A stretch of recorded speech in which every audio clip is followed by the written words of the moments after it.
In a peaceful village surrounded by thick forests, lived a 26-year-old man named Ethan. He was hardworking, honest, and known for his fearless nature. Unlike other villagers, Ethan never believed in ghosts, haunted places, or supernatural stories. Whenever the elders warned people about cursed objects or evil spirits, he would simply smile and say, "Fear exists only in the mind." Because of this attitude, everyone believed that nothing could ever frighten him.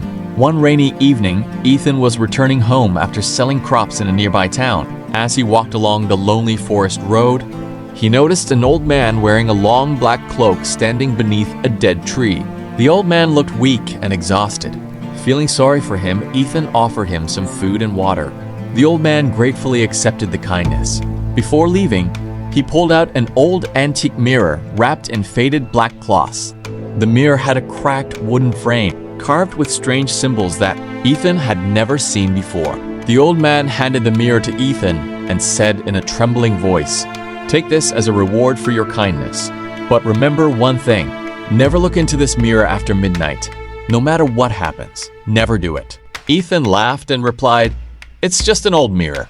Why would I be afraid of it?" The old man looked directly into his eyes and whispered, "Because after midnight, something inside the mirror begins looking back." Before Ethan could ask another question, lightning flashed across the sky. For a brief second, everything turned white. When the light disappeared, the old man had vanished without leaving a single footprint in the mud. A strange chill ran down Ethan's spine, but he convinced himself it was only his imagination. He carried the mirror home and placed it on the wall in his living room. For several days, nothing unusual happened. Life continued normally, and Ethan almost forgot the old man's warning. Then one stormy night, everything changed. Heavy rain fell outside while powerful winds shook the windows.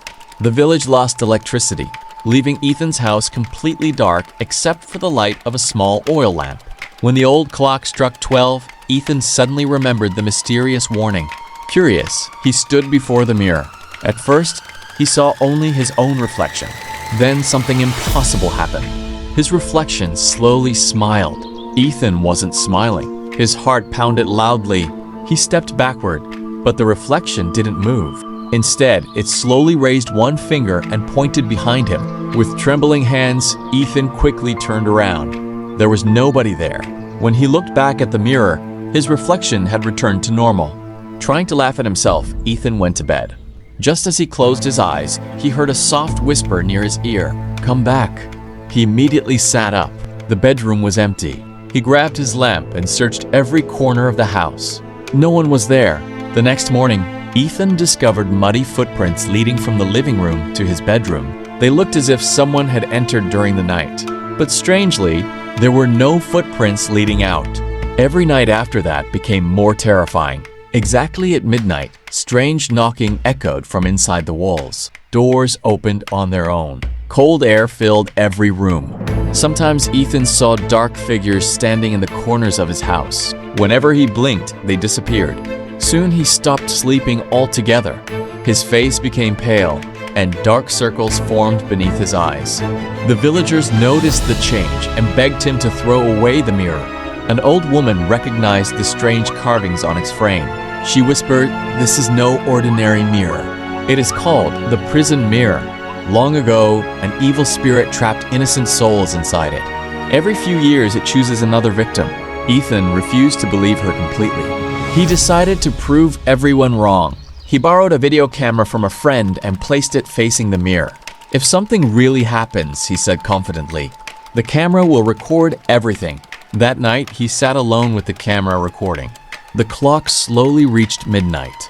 The room suddenly became freezing cold. The flame of the oil lamp turned blue. Without warning, the mirror became completely black. Then a pale woman with long black hair slowly appeared inside it. Her empty white eyes stared directly at Ethan. In a broken whisper, she said, "I have been trapped here for 100 years." Her lips twisted into a horrifying smile. "Take my place." Suddenly, dozens of ghostly hands burst from inside the mirror. They grabbed Ethan's arms, legs, and neck. He screamed and fought desperately. The camera shook violently before crashing onto the floor. The recording ended. The next morning, the villagers entered. Ethan's house after hearing terrifying screams during the night. The house was completely silent. Furniture was broken. The walls were covered with deep scratch marks, but Ethan was gone. Only the mirror remained hanging peacefully on the wall. One brave villager slowly stepped closer. When he looked into the mirror, he saw Ethan trapped inside. Ethan was desperately banging on the glass from the other side. His mouth moved as if he were screaming for help, but no sound came out. Terrified, the villagers smashed the mirror into hundreds of pieces. For a moment, they believed the nightmare had ended, but every broken shard still reflected Ethan's frightened face. That same night, every piece mysteriously disappeared. Years passed. Ethan's abandoned house slowly fell apart. No one dared enter it again. Travelers passing through the forest sometimes reported seeing a pale mirror hanging inside the ruined house even though the building had collapsed long ago. Many curious people entered to investigate. None of them ever returned. Today, the villagers still warn strangers about the haunted mirror. They say that if you ever find an old mirror with a cracked wooden frame covered in strange symbols, never look into it after midnight. Because if your reflection smiles before you do, the mirror has already chosen its next prisoner. And somewhere behind the cold glass, Ethan is still waiting for someone to take his place.